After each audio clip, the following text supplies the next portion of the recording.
In this session, I will discuss on the cash book. So first of all, we have to know that what is the utility of the cash book. When any business organization buying or selling goods either on cash or on the bank, that is payments will be done by cash or check or net banking or any other mode. So in that case we will write in the cash book. So cash book may be single column cash book, maybe double column cash book, or maybe triple column cash book. It depends on the situation. If only cash or bank column is there, we can say it's a single column cash book, and if cash and bank both are involved, it is called the double column cash book. Or the cash, bank and discounts, three elements are involved, it can be said that the triple column cash book. তাহলে প্রথমে কি আমি বললাম যে যদি cash transaction হয় মানে cash বা ব্যাংক, তাহলেই ক্যাশ বুকে আমরা লিখব। Cash book is a kind of journal. There are different types of journal. See, this is the subsidiary book or special journal. Number one, cash book, all cash and bank transactions. তার মানে কি হলো যে যখন আমরা ক্যাশে বা ব্যাংকে deal হচ্ছে তখনই আমরা ক্যাশ বুকে লিখছি। নাম্বার টু, পারচেস বুক বা পারচেস ডে বুক অনেকে বলে, purchase book, all credit purchase of goods only. You have to know what is goods, what is asset.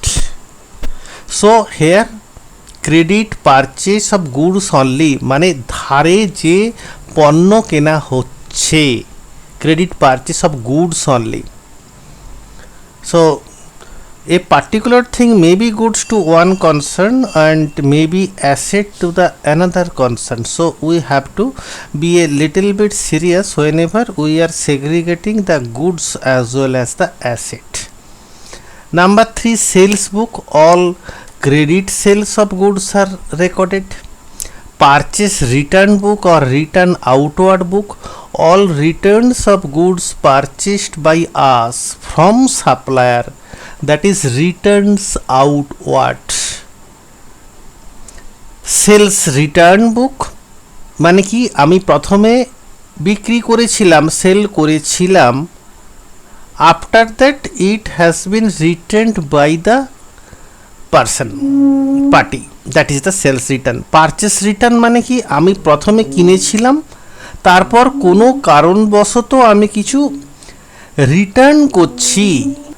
তাহলে purchase return, sales return, purchase day book, sales day book, এইগুলো সবই আলাদা আলাদা, সবই transaction, কিন্তু কোথায় লিখব তার চেম্বারগুলো আলাদা। যে ক্যাশ বা ব্যাংক রিলেটেড ট্রানজ্যাকশন হলে আমি ক্যাশ বুকে লিখব, পারচেস ডে বুকে আমি শুধু credit purchase of goods only. Suppose PC Chandra ও জুয়েলারি বানায়, তাহলে পিসি চন্দ্রের কাছে জুয়েলারিটা গুডস। গুডস হতে গেলে রেকারিং ব্যাপারটা থাকতে হবে। Recurring means again and again purchase and sale, এই ব্যাপারটা থাকতে হবে। আর আমরা যে অর্নামেন্টস কিনছি আমাদের কাছে কিন্তু গুডস নয়, কেন আমরা রেকারিং পারচেস অ্যান্ড সেলের জন্য কিনছি না, আমাদের কাছে কিন্তু ওটা অ্যাসেট। আয়রনি ফার্নিচার বানায়, তার কাছে সেটা গুডস, কিন্তু আমার কাছে কিন্তু ওটা গুডস নয়, আমার কাছে কিন্তু ওটা অ্যাসেট। কেননা ওটা আমি অ্যাজ এ ফিক্সড অ্যাসেট হিসেবে আমি ইউজ করব। তাহলে পার্টিকুলার কোনো একটা জিনিস কারোর কাছে গুডস হতে পারে বা কারোর কাছে সেটা অ্যাসেট হতে পারে। পরীক্ষায় যখন ট্রানজ্যাকশানগুলো দেবে তখন ওখানেই ইন্ডিকেশন থাকবে, ওখান থেকে বুঝে নিতে হবে যে কোনটা গুডস আর কোনটা অ্যাসেট। আর নাম্বার 6 কি আছে, journal proper, all such transactions which can't be recorded in the above 5 books, মানে ওপরের 5টা বুকে যেগুলো জায়গা পেল না সেগুলো কোথায় যাচ্ছে, সেগুলো যাচ্ছে জার্নাল প্রপারে। এছাড়াও এখানে বিলস রিসিভেবল বুকস আছে, বিলস পেয়েবল বুকস আছে, যেগুলো এখানে লেখা নেই, পরবর্তীকালে যখন আমি চ্যাপ্টার ধরে আলোচনা করব তখন ওইগুলো আসবো। তাহলে আমাদেরকে প্রথমে জানতে হবে যে ক্যাশবুক যখন করব, ক্যাশবুকে কি আসে না cash and bank related transaction only, এই ব্যাপারটা মাথায় রাখতে হবে। এইবারে চলে আসি আমরা ক্যাশবুকের ফরম্যাট। এই যে লেফট হ্যান্ড সাইডে লিখব DR means debit, right hand সাইডে লিখব CR means credit. Format of the cashbook showing the possible entries, receipts and payment. তো এক্সামে ছেলেমেয়েরা এখানে প্রচুর মিস্টেক্স করে। তো যদি কয়েকটা জিনিস মাথায় রাখা যায় যে লেফট হ্যান্ড সাইড মানে ডেবিট সাইড, অনেকে আছে গোল্ডেন রুল ভুলে যায়। তো ভুলে যাওয়াটা কোনো অসম্ভব নয়, বা তার জন্য রাস্তা আছে বারে বারে ওগুলোকে লেখা বা একটু চিন্তা ভাবনা করা। তো গোল্ডেন রুল ছাড়াও ক্যাশবুক করা যায়। কিভাবে করা যায়, যে এর দুটো ক্যাশবুকের দুটো সাইড থাকে, একটা ডেবিট সাইড আর একটা ক্রেডিট সাইড। ডেবিট সাইডে যদি ভালো করে ওয়াচ করে দেখো দেখবে all the receipts are entered in the debit side. তো আর credit side all the payments are made in the credit side. শুরু হয় to balance BT, it is the starting entry. So I will write cash balance in the cash column and bank balance in the bank column. বড় বড় business অর্গানাইজেশনে যেখানে 3টে বা 4টে bank account আছে, এখানে কিন্তু কারেন্ট অ্যাকাউন্ট থাকতে হবে, সেভিংস অ্যাকাউন্ট নয়। তাহলে আমাকে 4টে ডিফারেন্ট অ্যাকাউন্ট কলাম বানাতে হবে। ধরো একটা স্টেট ব্যাঙ্কে অ্যাকাউন্ট আছে, ধরো একটা ইন্ডিয়ান ওভারসিজ ব্যাঙ্কে অ্যাকাউন্ট আছে, ধরো একটা HDFCতে অ্যাকাউন্ট আছে, ধরো একটা ইন্টারসেন্ট ব্যাঙ্কে আছে, ধরো একটা অ্যাক্সিস ব্যাঙ্কে আছে, ধরো একটা পাঞ্জাব ন্যাশনাল ব্যাঙ্কে আছে। তাহলে যতগুলো ব্যাঙ্কে অ্যাকাউন্ট আছে আমাকে ততগুলো কিন্তু এখানে কলাম বানাতে হবে। যে কারণে এক্সামের ক্যাশবুক করা আর প্র্যাকটিক্যাল ফিল্ডে ক্যাশবুক করার মধ্যে অনেক ডিফারেন্স থাকে। যারা বিভিন্ন কোম্পানিতে চাকরি করো বা সেখানে যেখানে ক্যাশবুক মেনটেন হয়, এখন সব সফটওয়্যারে অপারেটেড হয়, সেটা আলাদা ব্যাপার। কিন্তু ম্যানুয়ালি যদি করতে হয় তাহলে কিন্তু একটু ঝামেলা আছে। কেন, যদি 5টা ব্যাঙ্ক অ্যাকাউন্ট থাকে তাহলে এখানে ডেবিট সাইডে তাহলে 5টা 6টা 7টা কলাম হতে পারে, তাহলে ক্রেডিট সাইডেও 5টা 6টা 7টা কলাম হতে পারে, কাজটা একটু জটিল হয়ে যাবে। কয়েকটা দেখো সেলস মানে কি, বিক্রি করা, বিক্রি করলে টাকা আসে। তো এখানে ক্যাশে টাকা এলে ক্যাশ, ব্যাংকে টাকা এলে ব্যাংক। তাহলে আমি প্রথমেই একটা টিউটোরিয়াল নোটে লিখে নাও যে টাকা যখন আসবে ক্যাশ বক্সে হোক বা ব্যাংকে হোক, তখন চোখ বন্ধ করে I will write in the debit side, that is in the left hand side. And when money is going out by any means of ways, money is going out, I will write in the credit side, that is in the right hand side. বাংলায় লিখে নাও যে যখন টাকা আসবে তখন debit সাইডে লিখতে হবে, যখন টাকা বেরিয়ে যাবে তখন ক্রেডিট সাইডে লিখতে হবে। গোল্ডেন রুল ভুলে যাও। গোল্ডেন রুলে কোথায় লেখা আছে debit what comes in, credit what goes out, বা sales, cash account debit to sales account, আমার হয়তো সেই মুহূর্তে মনে পড়ছে না। অনেক টিচার আছে যে জার্নাল ধরে ধরে শেখায়, অ্যাকচুয়ালি ওটাই সিস্টেম, জার্নাল ধরে ধরে শেখানো ওটাই সিস্টেম।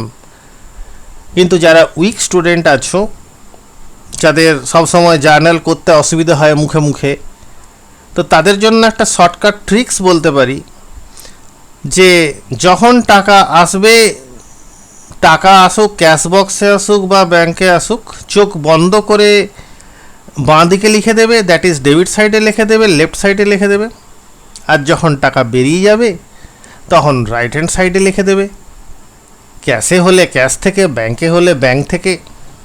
আর লেফট হ্যান্ড সাইডে থাকে ডিসকাউন্ট অ্যালাউড আর রাইট হ্যান্ড সাইডে থাকে ডিসকাউন্ট রিসিভড। যখন ডিসকাউন্ট অ্যালাউড হবে বা রিসিপ্ট হবে তখন ওখানে আমরা লিখব। তারপরে দেখো cheque in hand. Cheque in হ্যান্ডটা চেকস ইন হ্যান্ড, কেউ যখন তোমাকে চেকস দিল, তো সেই চেকসটা হতে পারে সঙ্গে সঙ্গে ব্যাংকে জমা করে দেওয়া, হতে পারে যে সেই ডেটে ব্যাংকে জমা করা হলো না, দুদিন পরে ব্যাংকে জমা হবে। তো অনেক রকমই কেস হতে পারে। তো যা কেসই হোক না কেন, চেকস ইন হ্যান্ড আমি এখানে ধরে নেওয়া হয়েছে যে সেম ডেটে ব্যাংকে জমা দেওয়া হয়েছে, তাই ব্যাংকের ঘরে লিখে দিয়েছে। টু ব্যাংক, এই যে সি কথাটা কেন লেখে? সি মানে কন্ট্রা এন্ট্রি। কন্ট্রা এন্ট্রি মানে কি? কন্ট্রা এন্ট্রি মানে হচ্ছে যখন ক্যাশ আর ব্যাংক সাইমালটেনিয়াসলি একসঙ্গে ইনভলভড হয়। তাহলে এখানে cash account debit to bank, আবার ব্যাংক বাই ক্যাশ, তাহলে যে কারণে ক্যাশ বুকের ডবল সাইড ইম্প্যাক্ট চলে আসে। আর যখনই এই ক্যাশ আর ব্যাংক সাইমালটেনিয়াসলি একসঙ্গে আসে, তখন আমরা ওখানে একটা ছোট্ট করে সি লিখে রাখি। C means contra entry. পরীক্ষায় কিন্তু এটা প্রশ্ন আসে, what is the meaning of contra entry? That contra entry means entries that are made on both sides of the book. Generally cash আর ব্যাংক যখন একসঙ্গে ইনভলভ হয় তখন কন্ট্রা এন্ট্রি বলে। To Deepak, debtor. ডেটার মানে বুঝতে হবে, মানে আমি যাকে ধারে মাল বিক্রি করেছি, আমি যার কাছ থেকে টাকা পাবো সে আমার ডেটার। আর আমি যার কাছ থেকে ধারে মাল কিনেছি, যে আমার কাছ থেকে টাকা পাবে সে আমার ক্রেডিটার। কমার্স ব্যাকগ্রাউন্ডের স্টুডেন্ট হলে এটা জানতে হবে যে ডেটার কাকে বলে, ক্রেডিটার কাকে বলে। তাহলে ডেটারের কাছ থেকে আমি টাকা পাবো, সবসময় দেখো লেফট হ্যান্ড সাইডে কিন্তু টাকা আসার দিক। যদি এটা ক্রেডিটার হতো, আমি পেমেন্ট করতাম, তখন কিন্তু এটা লেফট হ্যান্ড সাইডে আসতো না, তখন কিন্তু এটা রাইট হ্যান্ড সাইডে আসতো। To cash cheque received from Alok deposited into the bank. দেখো আবার সেই লোকের কাছ থেকে টাকা পেলাম। এগুলো কিন্তু প্রবাবল এন্ট্রিজ, এর বাইরে জেনারেলি কোনো এন্ট্রি আর আসবে না। যত রকম এন্ট্রি হয় এই ফরম্যাটের মধ্যে আমি সবগুলো দিয়ে দিয়েছি। লোন, আমি লোন নিয়েছি, আলটিমেটলি টাকা এসেছে। টু ক্যাপিটাল, ব্যবসায় টাকা ইনভেস্ট হয়েছে, টাকা এসেছে। ইনভেস্টমেন্ট সেল, আমি কোনো ইনভেস্টমেন্ট সেল করেছি, টাকা এসেছে। রেন্ট রিসিভ, টাকা এসেছে। ব্যাড ডেপ্ট রিকভার্ড, এটা নিয়ে ছোট্ট একটু কথা বলার আছে। ব্যাড ডেপ্ট রিকভার্ড মানে হচ্ছে যখন কোনো ডেটার টাকা দিতে পারছে না, তো আমি ওটা ব্যাড ডেপ্ট লিখে তার অ্যাকাউন্টটা ক্লোজ করে দিলাম। তো জেনারেলি 1 বছর একটা টাইম ভ্যালিডিটি থাকে। তারপর যখন দেখা গেল লোকটা এসে আবার আমাকে টাকা দিল, তখন তার নামের যে লেজার অ্যাকাউন্টটা যেহেতু আমি বন্ধ করে দিয়েছি, ব্যাড ডেপ্ট লিখে, যেটা ব্যালেন্সিং ফিগার ছিল, যে যেহেতু টাকাটা পাবো না আমি ব্যাড ডেপ্ট লিখে দিয়েছি। তো হঠাৎ করে ওই সাডেন গেনের মতো টাকা নিয়ে এসে হাজির হলো, তো তখন ওটাকে আমরা করি ক্যাশ অ্যাকাউন্ট বা bank account debit to bad ডেপ্ট রিকভার্ড। আচ্ছা, তারপরে টু ফার্নিচার আছে, সেল করেছি। টু স্ক্র্যাপ, এই টুকরো বিভিন্ন ভাঙা বিভিন্ন জিনিস বিক্রি করেছি। ইন্টারেস্ট রিসিভ করেছি। অরুণ চেক ইস্যুড ডিসঅনার্ড। ডিসঅনার মানে জানতে হবে। ডিসঅনার মানে হচ্ছে যে ব্যাংকে আমি কোনো টাকা বা জন্য কোনো চেক জমা দিয়েছি, কিন্তু সেই চেকটা ব্যাংক ডিসঅনার করে দিয়েছে। তো ডিসঅনার করে দিলে কি হয় না, অনেক কারণ থাকে ডিসঅনার হওয়ার। হয়তো ব্যাংকে তার সাফিসিয়েন্ট টাকা নেই, তার জন্য ডিসঅনার হতে পারে।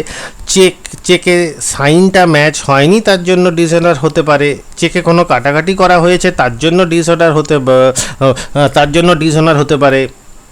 বা চেকে ডেট ভুল লেখা আছে, তার জন্য ডিসঅনার হতে পারে। এবার এরকম করে তো চেকটা যদি ছেঁড়া থাকে তাহলে ডিসঅনার হতে পারে।